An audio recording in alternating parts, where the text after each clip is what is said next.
그동안 이 코로나 이 방역을 성공적으로 해서 확진자가 적었던 나라들이 최근에 확진자가 급증하고 있습니다.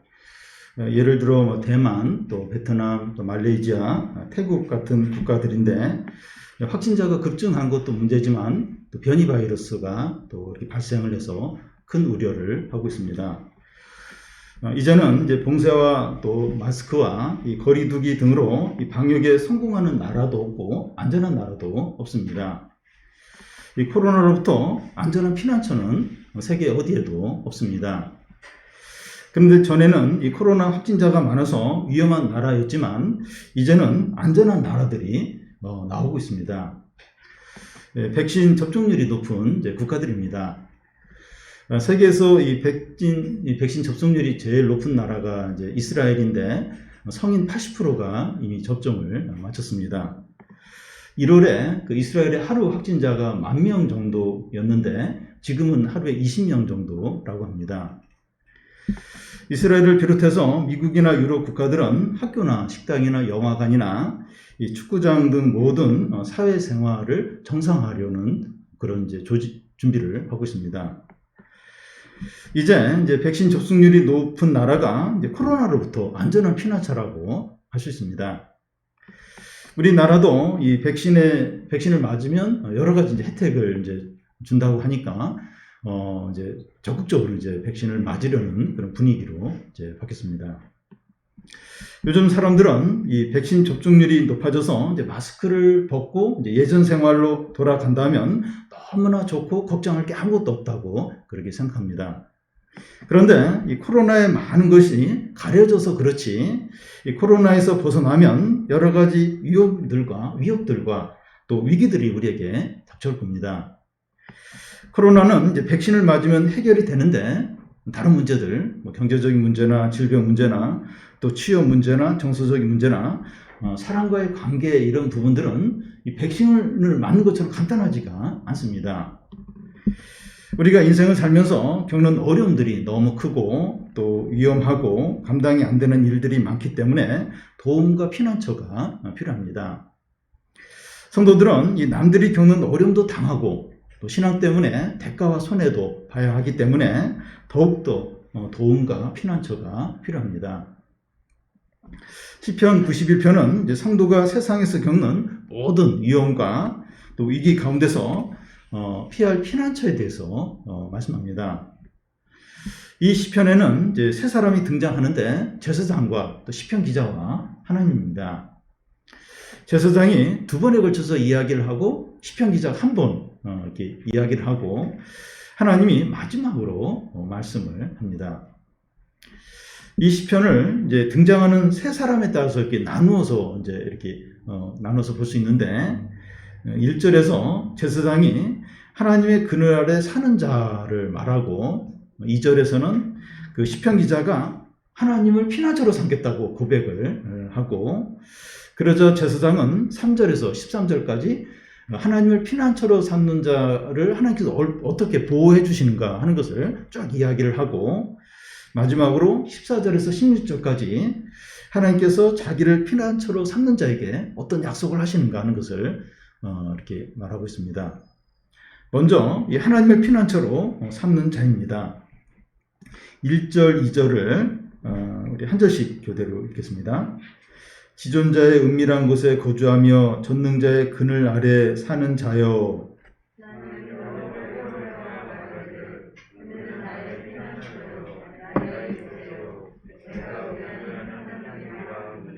예, 1절은 제사장의 말이고 2절은 시편 기자의 고백입니다. 1절을 보면 누구를 이제 부르는 식으로 돼 있어서 조금 이제 어색해 보이는데 자연스럽게 다시 해석을 하면 지존자의 은밀한 곳을 피하는 자는 전능자의 날개 그늘 아래 머물 수 있을 것이다. 여기 지존자나 전능자는 하나님을 가리키고 이 은밀한 곳은 성전을 가리킵니다. 이 성전은 예배를 드리는 곳이지만 피난처도 됩니다. 그 은밀한 곳에 거주하며 하는데 여기 거주한다고 하는 것은 오래 상주한다기보다는 일시적으로 이렇게 머무는 것을 이제 말합니다. 나그네나 이제 떠들이 생활을 하는 사람이 이제 성전에 와서 이제 머무는 거죠. 예. 성전에는 누구나 올 수 있고 이곳에서 이제 예배를 드리고 또 기도하고 또 보호받고 안식하게 되죠. 성전은 이 장소적인 의미보다는 하나님 안에서 보호받고 쉬고 또 회복되는 것을 말합니다. 우리가 이제 예배 드리러 교회에 오거나 이제 온라인 예배를 드리는 것이 이제 주님 안에서 보호받고 쉬고 이제 회복이 되는 거죠. 그러니까 꼭 장소적인, 꼭 교회만 와야 되고 뭐 그런 의미보다도 예배 드릴 때 이제 하나님 안에서 안식하고 쉬고 회복이 이제 되는 거죠. 제사장이 이제 지존자의 은밀한 곳에 피하는 자는 이 전능자의 날개 그늘 아래 이제 머물 수 있는 것이다 이렇게 말하자 시편 기자가 뭐라고 고백합니까? 자기가 이제 그렇게 하겠다는 거예요. 그 2절이 그 내용인데 나는 여호와를 향하여 말하기를 그는 나의 피난처요 나의 요새요 내가 의뢰하는 하나님이시다 이렇게 고백합니다. 시편 기자는 하나님이 나의 피난처고 요새시라는 거예요. 사람들은 자신은 약한데 미래는 불확실하고 또 어떤 위기와 어려움이 닥칠지 모르니까 뭔가 의지할 것을 이제 찾는데 의지할 것을 찾으면서 그걸 이제 이렇게 붙들려고 해요. 제일 좀 내가 의지할 만한 확실한 게 뭘까? 그걸 찾고 그걸 붙듭니다. 의지할 것이 이제 무엇이냐 하는 것에 좀 차이가 있을 뿐이지 모든 사람들은 의지할 만한 것을 찾아요. 누구든지 뭐 신불신을 막론하고 다 이렇게 의지할 거. 내가 의지하고 나를 맡길 게 뭐가 있을까? 종류는 다르지만 그걸 이제 찾습니다. 요즘 사람들이 제일 의지하는 게 뭘까요? 부동산, 뭐 주식, 또 뭐 직장, 학벌, 자격증, 또 재능, 인맥, 외모, 뭐 건강 이제 이런 것들이죠. 이런 것들 중에서 이제 한두 개, 두세 개, 여러 가지가 있으면 있을수록 안심해요. 근데 여기에 해당되는 게 없다면, 이게 한두 개도 없다면 너무나 이제 불안해 이제 합니다. 그런데 시편 기자는 이런 것들 중에 하나도 의지하지 않아요. 뭘 의지합니까? 하나님은 나의 피난처고 요새라는 겁니다. 2절 끝에 있는 것처럼 나는 하나님을 의뢰한다는 거예요. 하나님을 의지한다는 겁니다. 여러분 이런 사람이 신자예요. 신자라고 하는데 내가 의지하는 건 아파트다. 은행에 저축해둔 돈이다. 나는 학벌을 의지한다. 나는 외모를 의지한다. 이러면 그 사람은 이제 크리스찬을 보기 어렵죠. 근데 다른 거 의지하는 게 아니라 하나님을 의지하고 하나님을 피난처로 삼는 자가 신자죠. 그러니까 말로만 그러는 게 아니라 실제로 의지하는 사람이 신자인 거죠. 여러분 이제 말로만 하나님을 믿는다고 하고 입으로만 하나님을 피난처로 삼는다고 하면 하나님도 그에게 말로만 피난처가 되시고 아무런 보호와 혜택이 없습니다. 그런데 진정으로 하나님을 피난처로 삼고 의지하면 하나님도 진정으로 그에게 피난처가 되고 그 보호와 인도하심과 구원이 너무나도 놀랍습니다. 그러니까 내가 하나님을 그냥 이 말로만 하나님 내가 의지하고 하나님 사랑하고 하나님 피난처 하나님도 그렇게 해요. 말로만 이렇게 하나님도 이렇게 이렇게 피난처 역할을 말로만 그렇게 하신다는 건데 진정으로 하나님을 의지하고 하나님께 자신을 맡기고 그러면 하나님도 진정으로 그의 피난처가 되셔서 놀라운 보호와 인도를 이제 하십니다.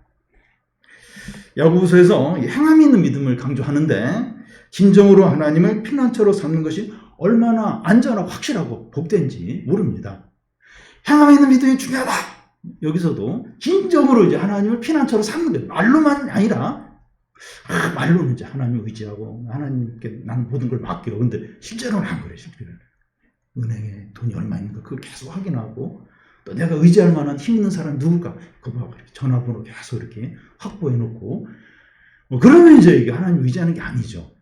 실제로 하나님을 피난처로 삼을 때 진짜로 위기 가운데서 하나님이 피난처 역할을 확실하게 이제 하시는 거죠. 하나님을 피난처로 삼을 때 하나님께서 얼마나 철저하게 보호하시고 인도하시고 구원하시는가 하는 것을 제사장이 3절에서 13절까지 쭉 이야기를 합니다. 얼마나 하나님이 피난처로 삼는 자에게 확실하게 인도하시는가 길게 이야기를 합니다. 먼저 3절을 보면 이는 그가 너를 새 사냥꾼의 올무에서와 심한 전염병에서 건지실 것이미로다. 새 사냥꾼의 올무라고 하는데 새 덫은 그 새가 전혀 의식하지 않고 날아다니다가 걸리게 됩니다. 덫에 한번 걸리면 빠져나오려고 발버둥 치면 칠수록 더 쪼여져요. 더 이제 못 나오게 되죠. 악한 자가 함정을 파놓고 이제 우리를 이제 기다리는 경우가 있습니다. 제가 생각나는 게 있는데 몇 년 전에 제가 주 거래하는 은행에서 이렇게 전화가 와서 싼 이자로 대출을 해줄 테니까 대출을 이제 받으라는 겁니다. 그때 저희 집에 좀 목돈이 좀 필요했던 시기였는데 이 같은 전화가 몇 번 이제 반복해서 왔습니다. 대출을 받아야겠다는 생각이 80%까지 이렇게 생겼는데 근데 뭔가 바빠가지고 이렇게 신청을 안 했어요. 안 하고 그냥 넘어갔습니다. 근데 나중에 알고 보니까 은행에서는 고객에게 그런 식으로 대출을 권하는 경우가 없다는 거예요. 사기였습니다. 악한 자는 우리가 이 덫에 걸리도록 이런 식으로 해요. 안 걸릴 수가 없어요. 저도 거의 이제 주민등록번호 불러주고 다 그렇게 할 그런 상황이었어요. 그러니까 안 걸릴 수가 없어요. 다 덫을 놓으면 다 걸리게 됩니다. 그런데 하나님을 피난처로 삼는 자에게는 그런 상황에서도 건져주신다는 겁니다. 예를 들어 한 번 더 기도 좀 해봐야겠다. 그러면서 조금 머뭇거리면서 누구한테 이런 이야기를 했는데 그거 좀 이상하다고 이제 누가 이야기를 해주면 그러면서 이제 거의 취소하고 이런 식이든지 이래서 어쨌든 하나님이 건져주십니다. 또 3절 중간에 보면 심한 전염병에서 건지실 것입니다. 오늘 우리들에게 꼭 필요한 말씀입니다. 저는 우리 교우들과 교회가 코로나에 감염되지 않도록 매일 기도하고 있습니다. 그래서 하나님께서 우리 교우들과 교회를 끝까지 이제 코로나로부터 지켜주실 수도 있고 우리 교우들 가운데 확진자가 생길 수 있지만 하나님 보호 가운데 그런 일이 일어나는 것이기 때문에 크게 걱정할 게 없다는 겁니다. 하나님을 피난처로 삼는 자는 이 코로나 팬데믹 가운데서도 건져주신다는 거예요. 이런 위기 가운데서 이 건짐을 받을 수 있는 이유가 무엇입니까? 4절을 우리 같이 한번 읽겠습니다. 그가 너를 그의 깃으로 덮으시리니 내가 그의 날개 아래 피하리로다. 그의 진실함은 방패와 솜방패가 되시나니. 시골 마당에 암탉이 있고 병아리들이 놀고 있는데 개가 나타나면 병아리들이 암탉의 날개 안으로 다 이렇게 숨고 암탉은 이제 목에 그 깃털을 다 이렇게 세우면서 막 꼬닥하면서 엄청나게 이제 소리를 칩니다. 그러면 개는 어떻게 못해요? 개가 그냥 피하게 됩니다. 룻기 2장 16절, 12절에 보면 이 보아스가 누색이 이제 비슷한 말을 합니다. 하나님 여호와께서 그의 날개 아래로 보호받으러 온 내게 온전한 상 주시기를 원한다. 이 암탉의 날개 아래 숨은 병아리를 아무도 이제 건드리지 못하는데 하물며 하나님의 날개 아래 숨은 자를 누가 감히 건드리겠습니까? 얼마나 안전할까요? 이 하나님의 날개 아래 딱 숨으면 얼마나 안전하겠습니까? 하나님을 피난처로 삼는 자는 그와 같이 안전하다는 거예요. 주의 날개 아래, 그 하나님의 크신 날개 아래 숨는 것처럼 안전하다는 거예요. 또 4절 중간에 그의 진실하심은 방패와 손방패가 된다는 겁니다. 여기 손방패는 그 둘러싼다는 의미인데 성벽을 이제 의미합니다. 주의 진실하심이 악한 자들의 모든 공격을 막는 방패와 성벽이 된다는 거죠. 주의 진실하심을 뚫을 수 있는 무기나 세력은 없습니다. 핵무기도 못 들고요. 주의 진실하심, 핵무기도 못 뚫습니다. 하나님을 피난처로 삼는 자는 주의 진실하심이 방패가 되어주기 때문에 너무나도 안전하다는 거예요. 너무나도. 이 방패, 온몸을 가리는 방패가 되고 또 성벽이 되어서 지켜준다는 겁니다. 하나님은 언제나 피난처가 되십니다. 이제 5절, 6절인데 우리 같이 한번 읽겠습니다. 너는 밤에 찾아오는 공포와 낮에 날아드는 화살과 어두울 때 퍼지는 전염병과 밝을 때 닥쳐오는 재앙을 두려워하지 아니하리로다. 여기 밤과 낮, 어두울 때와 밝을 때 하는데 하루 24시간 항상을 의미합니다. 하루 24시간 항상 무슨 일이 일어납니까? 밤에는 공포와 두려움이 밀려오고 보이지 않게 전염병이 퍼지고, 낮에는 화살이 날아오는 직접적인 공격이 있고 재앙이 닥치는 겁니다. 낮과 밤 항상 어려움이 있는데, 눈에 보이는 어려움 때문에 힘들어하다가 그 어려움이 해결이 되면 앞으로 일어날 일에 대한 염려, 두려움에 눌리는 겁니다. 그러니까 어려움 때문에, 현실적 어려움 때문에 너무 힘들었어요. 그게 지나갔어요. 그랬더니 또 앞으로 닥칠 어떤 또 큰 어떤 일로 인해서 또 막 염려하는 거예요. 두려움에 또 또 마음이 또 이제 눌리는 겁니다. 마음 편할 날이 없어요. 눈앞에 있는 어려움 때문에 힘들어하다가 그게 지나가면 또 다른 염려로 또 막 이제 힘들어하는 겁니다. 하나님을 믿고 하나님을 피난처로 삼아도 이런 어려움들과 두려움이 있는 겁니다. 잠언 17절 3절에 보면 도가니는 은을, 풀무는 금을 연단하거니와 여호와는 마음을 연단하시느니라. 그러니까 하나님이 성도들 연단을 하는 거예요. 연단을. 그러니까 계속 어려움과 어떤 이런 힘든 일로 연단을 성숙하기 위해서, 또 죄를 버리기 위해서 연단을 하니까 어려움이 없는 날이 없는 거예요. 이 어떤 염려가 없을 수 없는 겁니다. 그런데 중요한 게 뭡니까? 6절 끝에 보면 두려워하지 아니하로다. 두려워하지 말라는 거예요. 이게 답입니다. 항상 그 어려움들과 염려가 있는데 주님은 두려워하지 말라는 거예요. 주님이 두려워하지 말라고 하면 두려워하면 안 됩니다. 그러니까 항상 24시간 매일 어떤 면에서 두려움으로 너무 힘들어요. 두려움이 지나갔는데 또 막 염려와 두려움이 또 밀려오는 거예요. 항상. 근데 거기에 대한 주님의 말씀은 두려워하지 말라는 거예요. 두려워하면 안 되는 거예요. 두려워하지 않는 겁니다. 그런데 이런 상황에서 어떻게 두려워하지 않을 수 있습니까? 항상 눈앞에 어려움이 있든지 어려움이 지나가면 또 걱정들이 밀려오는데 어떻게 두려워하지 않을 수 있습니까? 두려워하지 않아야 할 이유가 있는데 그 이유가 뭡니까? 7절, 8절을 우리 한 절씩 교대 읽겠습니다.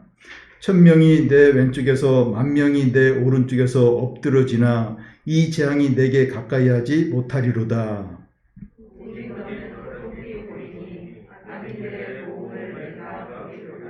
예, 여기 1000명이 내 왼쪽에서 10,000명이 내 오른쪽에서 엎드러진다고 하는 것은 치열한 전쟁터에서 적군뿐만 아니라 아군까지 막 쓰러져 죽는 그런 아주 너무나도 이렇게 뭔가 전쟁이 치열한 그런 상황을 이제 가리킵니다.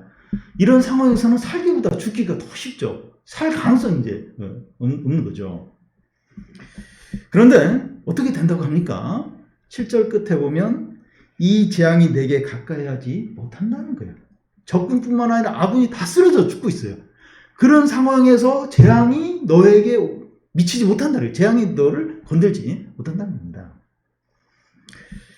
얼마 전에 그 지방의 한 가족 모임에서 그 7명의 가족들이 다 감염이 됐는데 할아버지 혼자 감염이 안 됐습니다. 이게 할아버지 혼자 이제 백신 접종을 받았기 때문입니다. 옆에서 1000명이, 10,000명이 죽어도 하나님을 피난처로 삼은 자는 안전하다는 거예요. 옆에서 다 죽어요. 다 적군이다. 다 죽습니다. 근데 하나님을 피난처로 삼는 자는 안전한 거예요. 하나님께서 허락하지 않으면 악한 자가 머리털 하나 건드리지 못합니다. 어려운 상황이나 안 좋은 소문으로 낙심하지 말고 하나님을 신뢰하시기 바랍니다. 지금 다 그런데 나도 뭐 그냥 그렇게 되는 거 아니야? 안 그래요. 하나님 허락하지 않으면 아무도 아니라 머리털 하나 누가 못 건드린다는 겁니다. 그래서 하나님을 신뢰하는 끝까지 하나님을 신뢰하는 겁니다. 시편 기자가 결국 보게 되는 게 뭡니까? 악인들이 보응을 받는 거예요. 내가 망하는 게 아닙니다. 우리는 이렇게 하면 내가 망할 걸, 내가 막 비참하게 막 끝장날 걸, 그런 걸 자꾸 상상을 해요. 근데 그게 아니라 악인이 보응받는 것을 본다는 겁니다. 역사적으로 보면 그 이스라엘 백성들이 홍해를 건널 때 애굽 군대에서 뒤에서 막 추격을 했는데 하나님 바다가 다시 합쳐지게 만들어요. 그래서 이 바다에 떠 있는 그 애굽 군대가 바다에 둥둥 떠 있는 것을 이스라엘 백성들이 보게 됩니다. 아수르 군대가 예루살렘을 이제 포위하고 있을 때 랍사게가 엄청나게 막 겁을 줘요. 그래서 뭐 이스라엘 백성들을 곧 굶어 죽고 곧 망할 것 같았는데 그날 밤에 18만 5천 명이 하나님 천사가 밤에 이렇게 방문을 해서 아침에 보니까 시체로 다 바뀌어버렸습니다. 또 10절 중간에 보면 재앙이 내 장막에 가까이 오지 못하리라 하는데 무엇을 말하는가 하면 애굽의 10가지 재앙으로 여호와의 사자가 애굽의 모든 집에 방문해서 장자들을 다 치게 됩니다. 근데 이스라엘 집에는 가까이 안 하는 거예요. 그래서 아무도 이스라엘 장자들은 죽지 않았습니다. 하나님을 경외하는 자가 결국 보게 되는 것은 악하고 교만한 자들이 망하는 거예요. 막 위기인데 그래서 막 우리는 약하고 뭐 의지할 것도 없어서 우리가 망할 것 같아요. 그런 상상을 해요. 근데 우리는 안전하고 교만하고 악한 자들이 다 망하는 거예요. 그걸 보는 거예요. 그걸 보는 겁니다. 더 나아가서 하나님을 피난처로 삼는 자가 복된 이유가 천사들의 보호를 받기 때문입니다. 11절, 12절을 한 절씩 교대로 읽겠습니다. 그가 너를 위하여 그의 천사들을 명령하사 내 모든 길에서 너를 지키게 하심이라.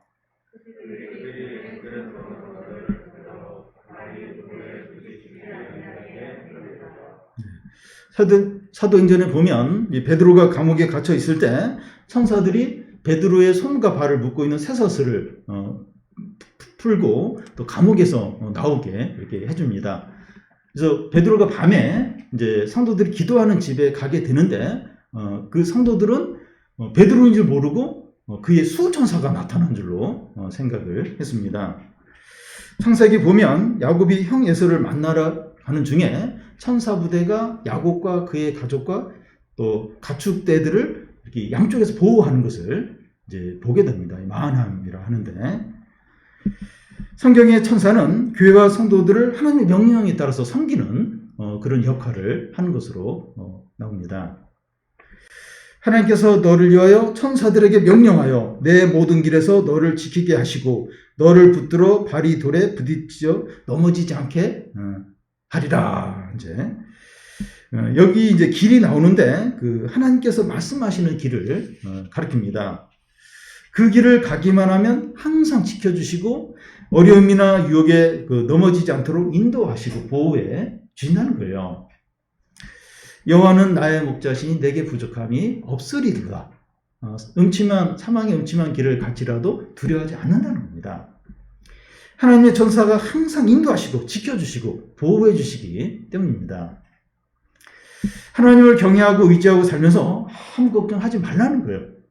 주의 주의 천사가 불말과 불병거 많아이.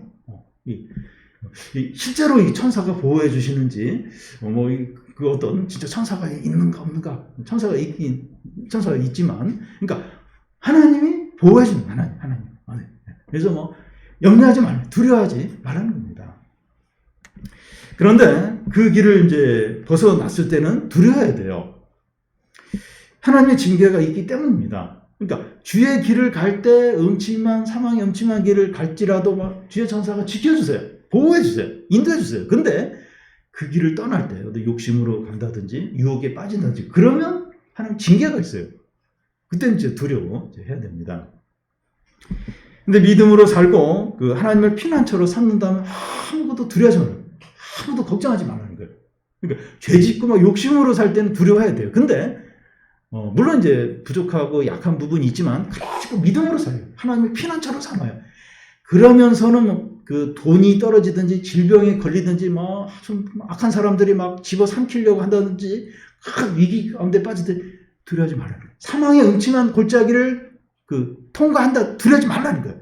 주의 천사가 끝까지 지키고 인도하고 보호한다는 겁니다.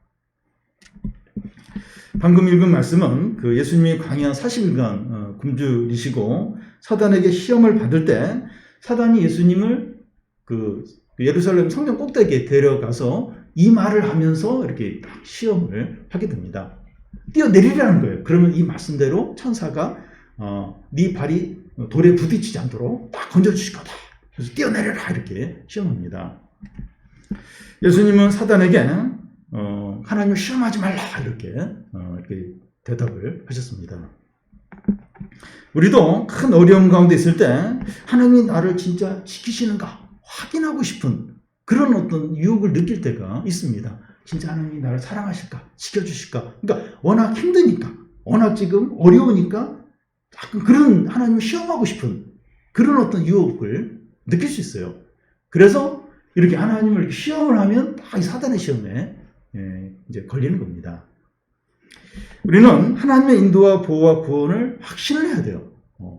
진짜 흔들릴 때가 위험할 때가 있어요. 진짜 망할 것 같고 끝장날 것 같고 그럴 때가 있어요. 근데 끝까지 하나님의 인도와 보호를 확신하는 거예요. 끝까지 믿음으로 나아가는 겁니다. 그러면 하나님이 진짜 지켜주세요. 하나님이 보호하시는 것을 경험을 하게 됩니다.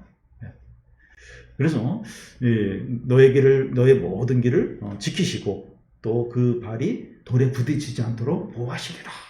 이걸 끝까지 믿는 거예요. 끝까지. 믿음으로 살면서 절대로 낙심하지 않는 겁니다. 마지막으로 하나님께서 자기를 피난처로 삼으신 자들에 대한 약속입니다. 14절에서 16절까지 한 절씩 교대로 읽겠습니다. 하나님이 이르시되 그가 나를 사랑한즉 내가 그를 건지리라. 그가 내 이름을 안즉 내가 그를 높이리라.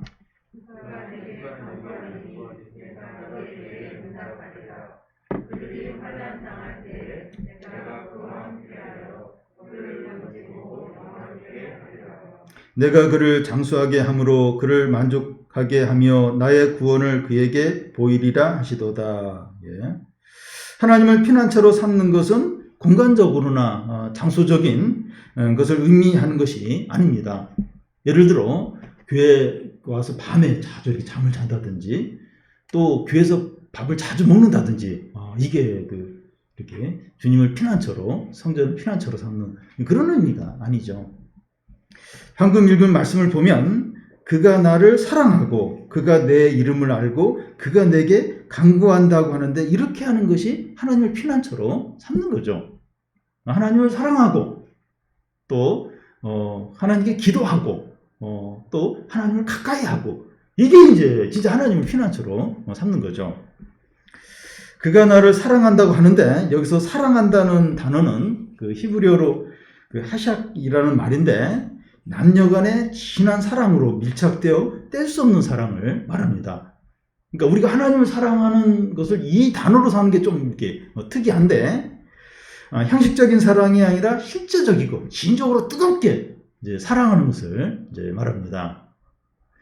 우리가 하나님을 이렇게 사랑하는 거예요. 형식적인 그게 아니라 진짜 뜨겁게 진짜 사랑하는 이렇게 사랑을 이제 하는 겁니다. 그가 내 이름을 안다고 하는데 그 이름을 안다고 하는 것은 상대방의 성격과 생활을 다 아는 것을 가리킵니다. 상호 이제 친밀한 것을 말하는 거예요. 상호 가까운 것을 이제 말합니다. 우리가 하나님을 서로 친밀하게 안다는 아주 가까이 안다는 거예요. 또 그가 내게 간구한다고 하는데 우리에게 필요한 것이나 염려되는 것이나 두려운 모든 것을 하나님께 기도하는 것을 말해요. 하나님께 다 맡기고 하나님 의지하는 것 모든 부분에 있어서 그걸 이제 가리킵니다. 우리가 하나님을 뜨겁게 사랑하고 서로 친밀히 알고 이 모든 것을 기도하는 것이 하나님을 피난처로 삼는다는 의미입니다. 하나님을 피난처로 삼는 게 뭐냐? 하나님을 뜨겁게 사랑하는 하나님을 가까이 그리고 하나님께 모든 걸 맡기고 의지하고 이게 하나님을 피난처로 이제 삼는 거죠. 하나님을 피난처로 삼는다는 것은 장소적인 의미가 아니고 또 말로만 그렇게 한다는 것이 아니라 실제로 하나님을 사랑하고 친밀히 하고 의존적이 되는 거죠. 이게 이제 하나님 피난처로 삼는 겁니다. 이런 식으로 우리가 하나님을 이제 피난처로 삼을 때 하나님은 우리에게 어떻게 하십니까? 우리가 이렇게 해서 하나님을 피난처로 삼았어요. 그렇게 삼을 때 하나님 어떻게 우리에게 하시나요? 14절에 그가 나를 사랑한즉 내가 그를 건지리라. 그가 내 이름을 안즉 내가 그를 높이리라. 그가 내게 간구하리니 내가 그에게 응답하리라. 하나님께서 이렇게 하시는 것이 우리에게 피난처가 되어 주신 겁니다. 이렇게 우리를 이렇게 건져 주시고 또 높여 주시고 또 모든 기도에 응답해 주시고, 이게 이제 하나님이 우리의 피난처가 되어 주신 거죠. 하나님께서 우리를 위기 가운데서 건지시고 비천한 자리에서 높이시고 또 모든 간구에 응답하신다면 부족한 것이 없습니다. 이것보다 더 완전한 피난처는 없을 겁니다. 우리를 비천한 자리에서 높여주신 거예요. 그리고 위기에서 건져주시고 우리의 모든 기도에 이렇게 응답해 주시고, 이것보다 더 확실한 피난처는 없는 거죠. 근데 우리가 이제 기억해야 할 것은 하나님께서 우리의 피난처가 되어 주신다고 해서 어려움이 없는 게 아니라는 거예요. 또 기도한다고 해서 바로 기도가 응답되는 것이 아니라는 겁니다. 그러면 하나님께서 우리에게 피난처 되시는 것이 무슨 의미가 있습니까? 아니, 어려움이 없어야지. 그리고 기도하면 바로 응답이 돼. 근데 그게 아니라는 거예요. 어려움도 있고 또 기도해도 이렇게 어려움이 해결이 늦게 될 수 있다는 거예요. 아니, 그러면 하나님 피난처가 되신 게 무슨 의미가 있는 겁니까? 무슨 의미가 있다는 거죠. 15절 중간에 보면 그들이 환난을 당할 때 내가 그와 함께하여 그를 건지고 영화롭게 하겠다는 겁니다. 요셉이 애굽 부디발의 집에 노예로 팔려갈 때 하나님이 그와 함께했어요. 그리고 그가 지하 감옥에 갈 때도 하나님이 그와 함께했습니다. 그리고 그를 높였습니다. 다윗이 사울에게 10년 넘게 쫓겨 다닐 때 그와 함께했습니다. 그리고 하나님이 그 다윗을 높이셨죠. 하나님은 우리에게 어려움과 위기를 막아주시지 않지만 우리와 함께 하십니다. 그 고난 가운데서 우리를 인도하셔. 그리고 보호하시고 또 높이시고 영광스럽게 하십니다. 우리는 질병이나 경제적인 문제나 직장이나 또 사업의 어려움이나 또 사람들과의 어떤 갈등 등으로 불평하지 않아야 됩니다. 이런 게 없는 사람이 없어요. 이게 뭐 종류는 다르지만 다 어려움, 힘들어요. 또 감당이 안 되는, 해결이 안 되는 그런 어려움들이 다 있는데, 이걸로 이제 왜 하나님이 피난처가 되신다는데 왜 이런 어려움을 주시는 거야? 왜 해결을 안 해주시는 거야? 그러면서 불평하고 침체하지 않아야 됩니다. 중요한 것은 하나님께서 우리와 함께 하시면서 인도하시고 보호하시고 높이신다는 거예요. 그러면 충분한 거 아닙니까? 내가 지금 너무 힘들어. 죽을 것 같아요.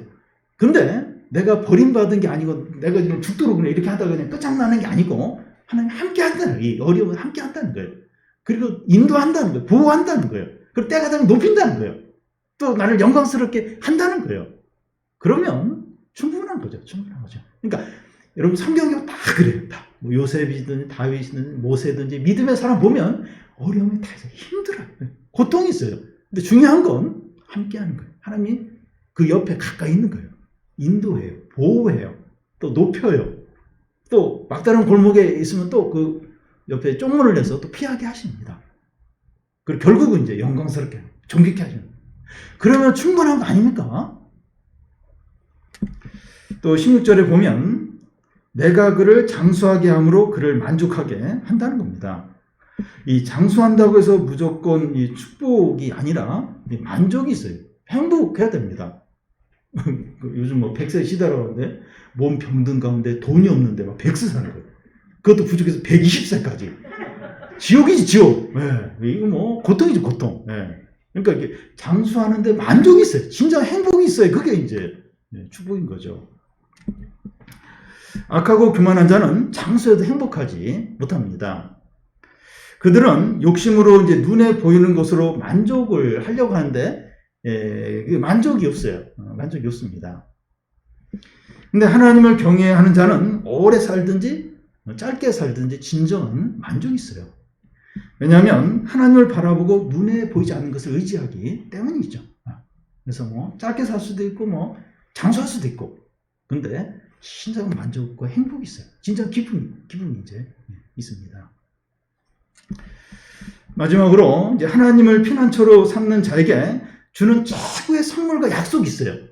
그게 이제 뭔지 16절 중간을 보면 나의 구원을 그에게 보이리라. 나의 구원을 그에게 보이리라. 하나님의 큰 구원과 부흥과 영광을 우리가 보고 누리게 하시겠다는 거예요.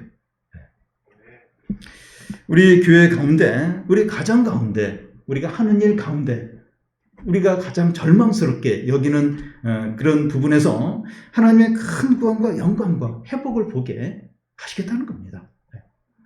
저는 계속 좀 기도를 합니다. 우리 교회 가운데 하나님의 큰 구원과 회복을 보게 해달라고, 부흥을 보게 해달라고. 우리가 가장 힘들어하는 부분, 가장 절망적으로 여기는 부분, 그 가운데 하나님의 큰 구원과 회복과 부흥을 보게 하시겠다는 거예요. 나의 구원을 그에게 보이리라. 하나님을 피난처로 삼는 자에게 이런 큰 구원, 회복, 부흥, 영광을 보게 하시겠다는 겁니다.